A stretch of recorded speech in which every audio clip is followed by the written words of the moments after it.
What is up, everybody, and welcome to the FanDuel Friday Strategy Breakdown. Strictly FanDuel. We ain't talking about no other sites, but FanDuel. We're going to just talk through some strategy standpoints for tonight's big Friday night slate. As always, got a bunch of games on tap for Friday, so it's going to be fun today on this show. Joined by TJ and Dre, two of the premier guys out there in the DFS industry. So, TJ, what's up, man? How you doing today?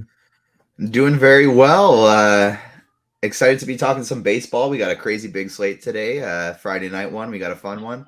And I think there's going to be, we can kind of play whoever the heck we want tonight. And I'm looking forward to it.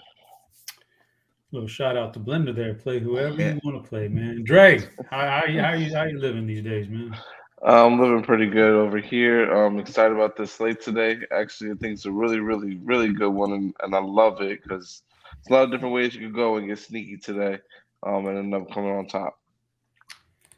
Yeah, fair enough. So let's we're dealing with FanDuel. So right off the bat, let me just go to FanDuel and click through their contest and give you a breakdown of what you can play over there tonight.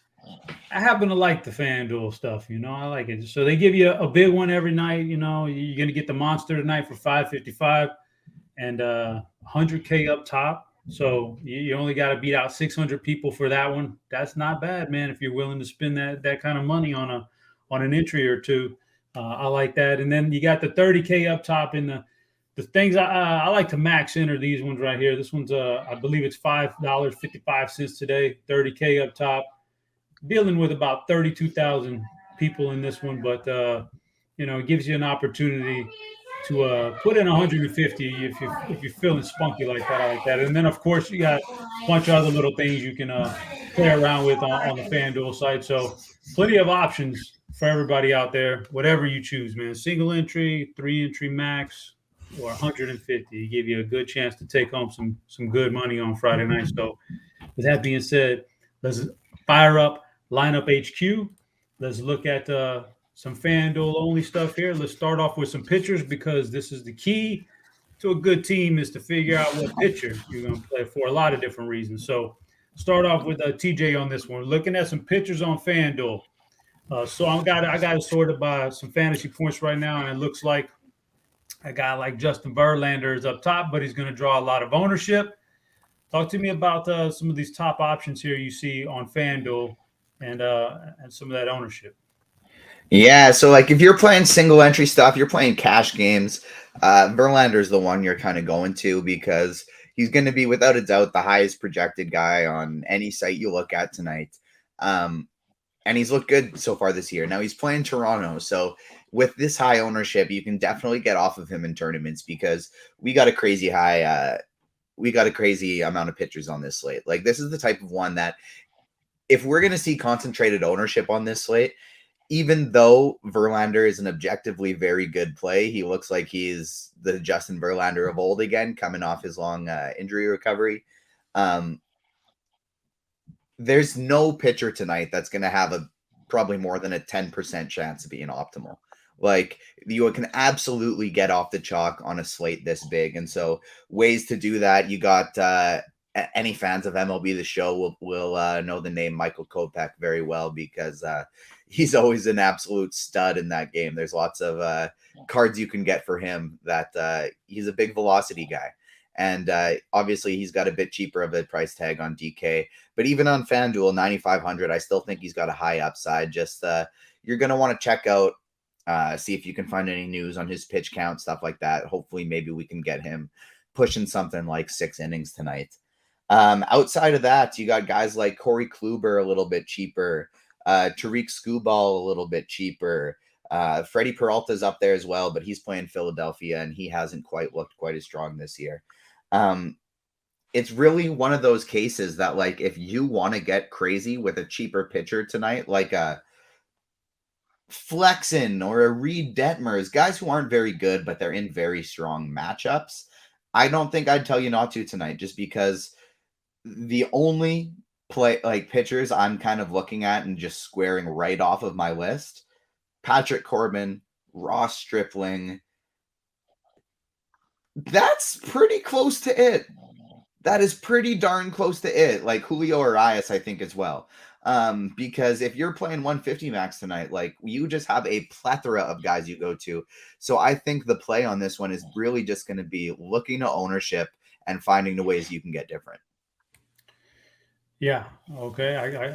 I'm getting that one. I'm picking up on that vibe. Dre, I'm going to ask you because you like to partake in some of those higher dollar contests sometimes, man. If you're in that 555 on FanDuel, is the ownership on Verlander enough to kind of scare you off, or is it 600 people you're just not really as worried about the ownership? I mean, in this case, with today, with the way the stacks work, I wouldn't be I would be more inclined to play him just because of the matchup. And I know Verlander, he went 8 innings in second outing against Seattle.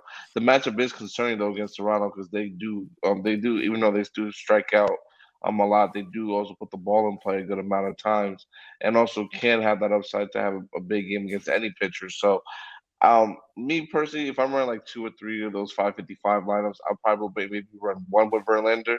I like going to these like the mid range a little bit. I like taking a chance on a guy like maybe Corey Kluber against Boston. I know it's a tough matchup. Screwball against Colorado at 7,900. Reed Dementors actually, I like him a little bit. I would just want to know because the matchup against Baltimore is really really good.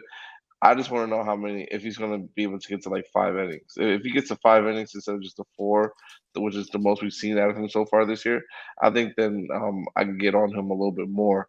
And a guy like Kyle Wright going against Miami is someone I also don't mind a lot. Don't mind a decent amount of GPPs for sure.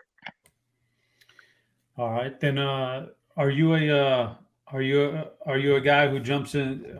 Do you max enter some of the lower dollar stuff, Dre? Yeah, I do. So would you have any interest? Because when I sort by fantasy points here, and I see I mean, it depends on which projections you're running, but this is just a basic MLB lineup HQ plate IQ stuff. A guy like Ranger Suarez jumping up in projections and he's going to be less than a couple percent owned. Is a guy like that or anybody in that range jump out to you? Yeah, Ranger Suarez definitely does jump out to me just because of his like even on Cardi's the bat projections. I think he's the second high. He's the second highest fantasy point pitcher, and is against Milwaukee, who they have a good team theoretically as far as on paper, but they haven't really. But it hasn't really equate to like hitting yet this year so far for them. So I would definitely be on a guy like him as well today, going against Milwaukee and seeing what we can seeing what my luck would take with him, especially if he's going to come in at less than a percentage own or less even 0.5%. To me, I think there's a lot of upside in that price. And I'm targeting that, like I said, this price point range will allow you to get more of the hitters in that you're looking for tonight. And spend up a lot. Yeah, and TJ, a guy you mentioned in passing, but I have a lot of interest. I'm gonna pull up the card for Scooble right now. He gets a matchup. He had a rough first start, but I can forgive that against the White Sox. A pretty good game against KC. Just a really highly touted guy, a young guy. He's got a lot of upside in his career. Don't know if we're going to see it yet, but the matchup, he's at home against Colorado, who is typically a matchup we can target when they're out of Coors Field.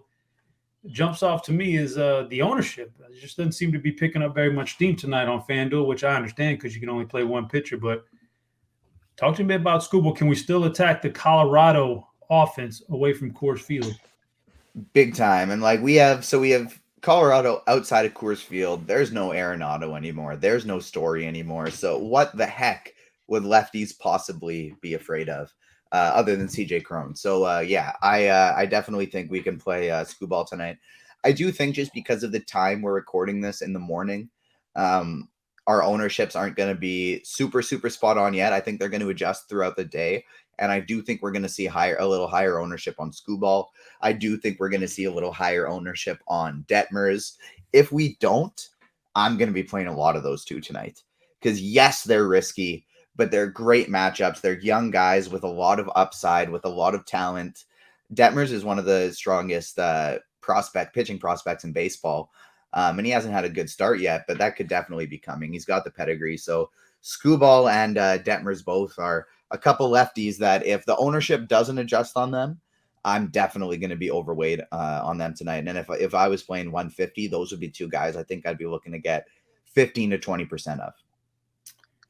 All right, so that kind of brings up something I'll talk about. We want to talk about real quick. I'll start off with Dre on this one, but so we're playing FanDuel, one pitcher, as opposed to another site where you got to play two pitchers. And on that other site, it's kind of one of those things where you kind of want to get a cheaper guy plus a stud, or at least one stud in there, if not two, whatever the case may. But on a site like FanDuel where you can only run one, you have a tendency to really want that to be a really good pitcher, not necessarily going in the cheaper range. But on a night like tonight, like we keep bringing up these guys we're seeing a lot of guys that have a lot of potential down in the cheaper range. Dre, I'll start off with you. What's your strategy on a night like tonight on a one pitcher site like FanDuel? Try to be as versatile as I possibly can. Like I personally, I love the fact that spending up to Verlander if I can get him in there, because I know then from there my stacks will automatically be different with just the way the way I play and my strategy always would be. But I don't mind, even like I said, the mid-range pitchers today. Like I mentioned, Kyle Wright, who's at 9K against Miami. I think that's a good matchup for him too as well, even though they've been hitting a little bit this season.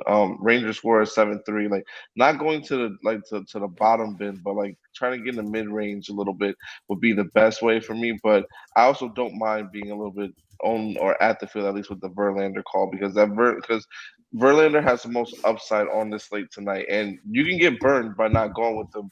We saw already what happened with Clayton Kershaw, who threw 80 pitches and had a no-hitter going into the seventh inning before they pulled him. And he was the highest pitcher, he was the highest scoring pitcher on the slate by far. Same thing happened with Verlander here, and he looked good in his first two starts, better in the second one too. So that's someone I would definitely make sure I just try to, like I said, get at the field, not a little bit more, but take a chance with some other guys, so that way you have maybe some more upside bats in the lower dollar cost pitchers. And I think that's the way that I would approach it tonight, and target and work with my pitchers, as to say. Yeah, and like I agree completely. And so somebody with like Verlander, the ownership on a big slate would maybe be something just kind of like from a looking at the slate, not in specifics, just kind of like generally. I would see a percentage of Verlander. I'd see the price. You got it? You still there, TJ? I'm still here. Yeah. Can you guys not hear me? Okay. You froze for a second, but yeah. Oh, okay. There we go. Sorry about that. Looking at this slate generally, when you see the highest priced pitcher being by far the highest owned, and it's a huge slate, typically I'd want to get underweight on that. But on this slate, I really, truly think Verlander is the only one who could break it with a 70-point game. And so I definitely agree with Dre. I wouldn't be wanting to get too much under on Verlander, especially because you got stacks tonight, like a San Fran, who is very cheap with a very high upside, and you can pair him very easily there. In terms of the cheap guys I'd want to go for, target the ones, even if they're not quote unquote great pitchers, target the ones with high strikeout upside. Guys like Tariq Skubal, yeah, he can get blown up, but he can also strike a lot of guys out. Guys like Reed Detmers, strong pedigree of strikeouts in the minors, hasn't quite showed it yet, but it could come.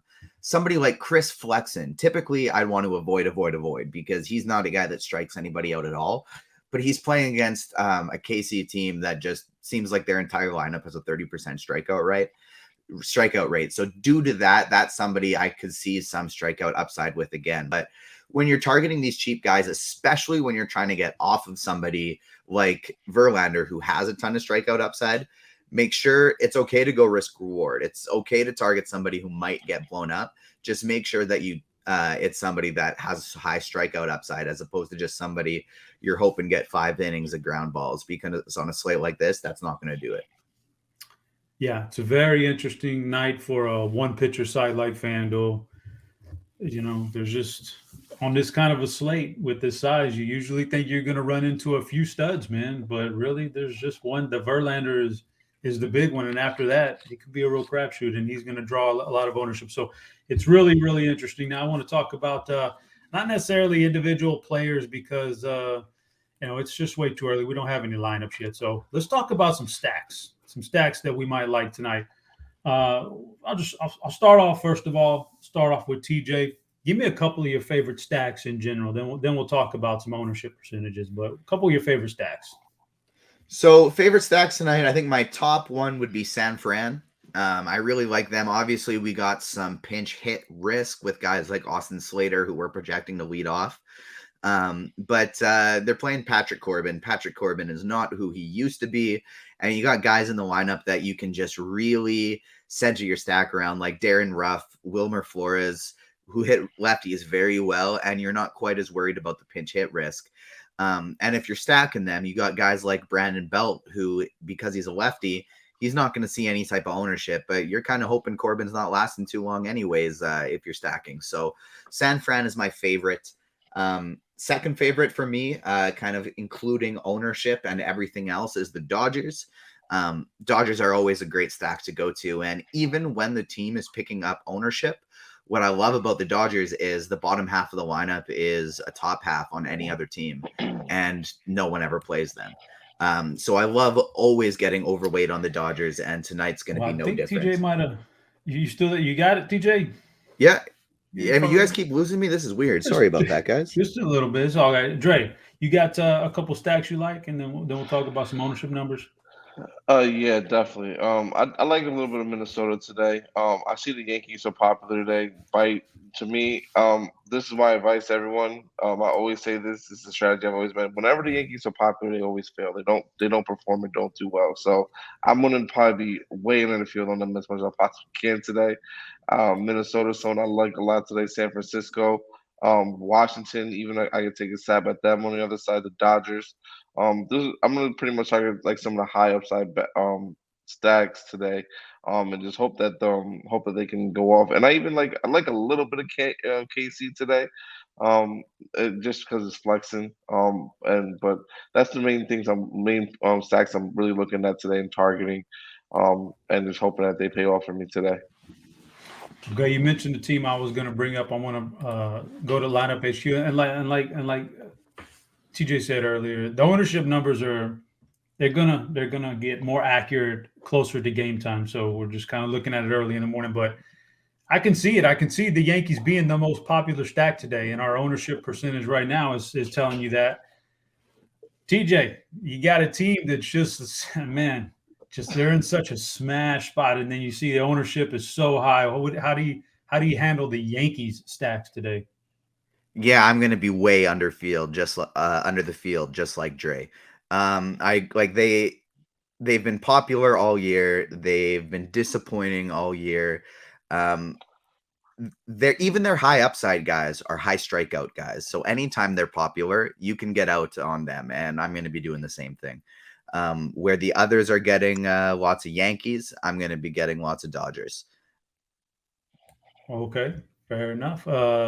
Dre, you mentioned your thoughts on the Yankees. Now I want to sort by smash percentage, which gives us an opportunity to see who has the high upside in those. Of course, it's the Yankees popping up, but the leverage on them, the leverage being the difference between the ownership and the actual opportunity to smash, is one of the worst on the slate, if not the worst on the slate.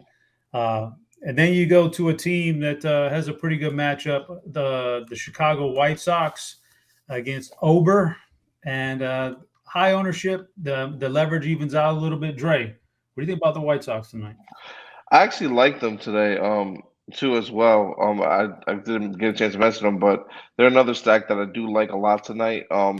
And also, if Ober's going to be coming in, I know it's early with the numbers, but if he's coming in like 15% or higher, he's someone that on FanDuel, he's someone I definitely want to try. I mean, this is the stack I definitely want to try to get in there for sure, because we know that this stack definitely has a high upside potential and has a lot of hitters in it that can easily go make this be the top stack on the night. With Eloy Jimenez, Jose Abreu, AJ Pollock, they have a lot of guys. Even though Ober's a righty, they have I think a lot of these guys can still hit the ball and put the ball in play against Ober. So I'll be more inclined to go with this stack a lot more. And use that as somewhat my leverage, even though the ownership is going to be high. I don't think it's going to be high enough, and you can tag it with the back half of this lineup or the front. Either way, to me, they're like in a way like the Dodgers, where you can probably run not like as far as talent wise, but I'm comfortable with going with almost any hitter in this lineup for sure. All right. And then the last one I want to do is sort by the difference in the two.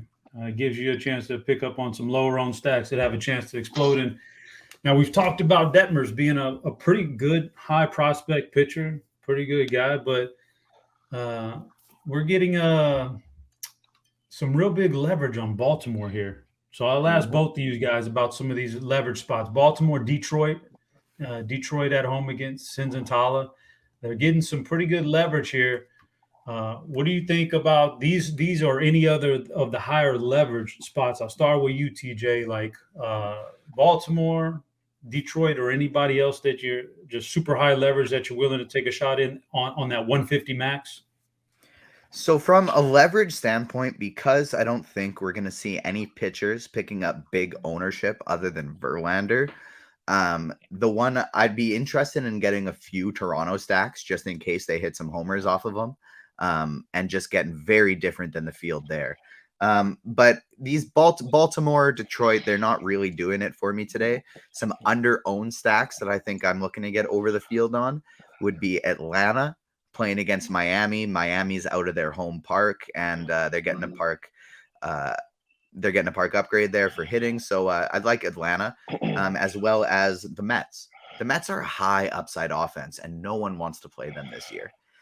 So Atlanta, the Mets, and even a little Toronto. Are a very interesting and good call. The Mets are actually pretty good this year. Surprising that they've done that. Dre, any leverage stacks or stacks that you're seeing jumping out that look under-owned to you? Yeah, well, you mentioned a Baltimore stack. I use that as leverage. I do like that because the Angels pitching, like pitching in general, as far as like the bench wise, and coming afterwards, it can be really shaky and horrible. So, I like taking advantage of that a little bit and running some Baltimore stacks because they do have some guys in here that can hit and have some upside for some home runs and can put some points on the board. I don't even mind Detroit Detroit a little bit as well. With Austin Meadows, Buck Bernhardt, Grossman, Swope, going against Sensatella, and it's outside the course. So I like taking advantage of them too a little bit too. I mentioned Atlanta earlier as far as getting them. I love them today. I'm never really high on the Mets myself personally, but I know that they are a good offense this year, can put up a lot of runs. Someone I would definitely, but this is a team I would definitely consider for sure. And you mentioned San Francisco earlier. I think that's a great stack that not a lot of people are gonna be playing. And Corbin has not been the best this year. I know he's been decent, if anything, but nothing like to brag about. So I like the San Francisco call that you made earlier. I don't think anyone's really going to be on that play as well. Yeah, I think they're my top tournament stack of the slate. Yeah, fair enough. I actually like the call TJ made on Toronto. Verlander, big home run guy, gives up a lot of home runs. He can dominate but still give up home runs. So guys, that's going to wrap it up. We do appreciate you tuning in. We'll just give you a little morning taste of some strategy breakdown. Get in that Grinders live show later on. They'll give you the play-by-play, man, player by player, position by position. Guys, good luck in those GPPs on FanDuel. Get in there before they fill up. For TJ, for Dre, I was your host, Chop. We'll be back next week. But until then, good luck in the GPPs, and we're out of here.